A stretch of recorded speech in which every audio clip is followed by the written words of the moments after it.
The final thing that we'll talk about in this module is how to get to the jQuery documentation. One of the very key things I think every jQuery developer needs to know is how to deal with the documentation and kind of navigate around it, because you will spend some time in this, especially if you're new to jQuery. So this is an example of what the documentation page looks like, but let me go ahead and pull up the browser and we'll actually look at that directly.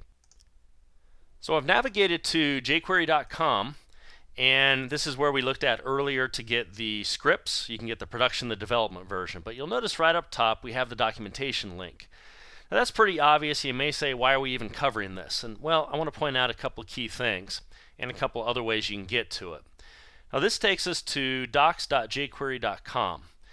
Now what this does is categorizes things by the core jQuery functions, selectors, which will be the next module, how to work with attributes, how to traverse nodes, manipulate nodes, integrate CSS and styles, handle events, do animation effects, AJAX calls, various utilities, and some jQuery internals that are built in. And then there's even more you can go into as well. Over here on the left, this will go away when you click, but over here on the left, this will stick around. So I normally navigate using the left side links. Now that's one way to get to it, is docs.jquery.com. I actually have that bookmarked in my browser, so it's very simple to get to very quickly.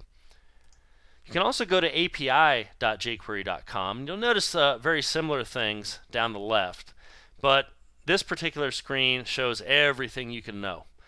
Now, this particular item is something that I find a little overwhelming if I was new to jQuery, because it lists everything, which is probably too much. So I prefer to go through the docs.jquery.com and work with that. Let's go over to jQuery.core real quick, and if you recall, when we talked about the ready function, I mentioned that you can either do $, or you can do jQuery. Well, this talks about that particular item and shows what you can pass in. You can pass objects, something called selectors, but as mentioned, most people will just go in and do the $. That's synonymous with jQuery, as it says right here. If you don't want to do the $, you can certainly go with jQuery if you prefer, and call directly through that object, but it's up to you on how you'd like to go about doing it. Now that's kind of something you'll do all the time. In fact, you're going to be using, whether you use jQuery or the $, every time you write a jQuery expression, you'll be using one of those two. And again, I prefer the $. There is some information in the docs. If you have a conflict with another script library, then you can look up this no conflict. I'm not going to go into that in this case, but there are some other libraries out there that also use the $. So if you run into any conflicts, this will help resolve that. All right, now where it gets interesting is we can go in and get into some details.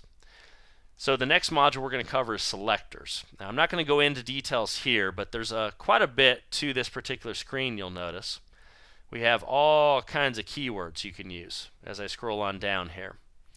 So a selector is a way that you can find either an object, or you can look up objects based on strings, IDs, classes, styles, attribute values, all kinds of stuff.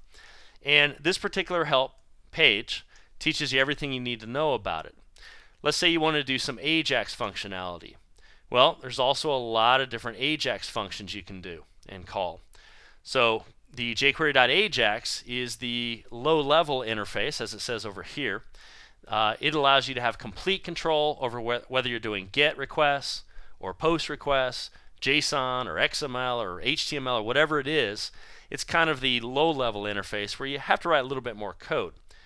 Then there's ones like jQuery.get that are a simple way to just make a GET AJAX request.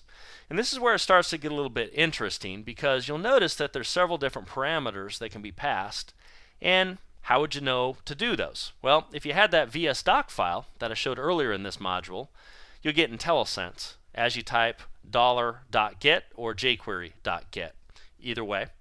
But as you scroll down in the docs, you'll notice they provide some direct samples. So this particular one calls this GET, goes and gets an HTML page. When that's done, this callback gets returned here.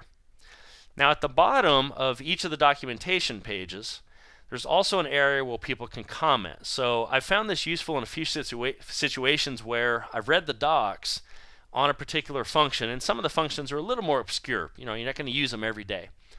And I've read the docs and kind of went, not sure I get exactly how I'm going to use that. So also scroll down, because a lot of times people will post some examples of how you can use them as well. And of course, if that doesn't work, go fire up your favorite search engine. There's tons and tons of blogs, articles, all that type of stuff out there available for jQuery.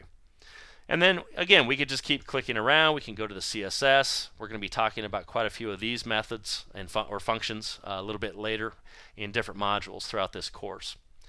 All right, so I would highly recommend, once you get the jQuery script going, you already have the ready function wired up, get familiar, spend time knowing how to get around the documentation page, because I pretty much live here when I'm working with some functions maybe I don't use that much with jQuery. Very, very useful reference.